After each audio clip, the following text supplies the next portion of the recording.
আপনাদের বন্দুক কোথায় থাকে? সংগ্রামী প্রশাসনের এটা চরম ব্যর্থতা। তফসিল ঘোষণার সাথে সাথে একটা চক্র গোষ্ঠীর মাথা খারাপ।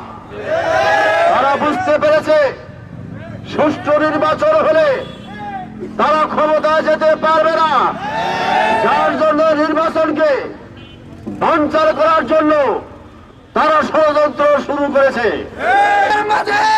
বক্তব্য দিয়ে আসছেন বাংলাদেশ সৃষ্টির জন্য একটি বিপ্লব হয়েছিল। বাংলাদেশের তৌহিদি জনতা এরা কখনো মেনে নেবে না।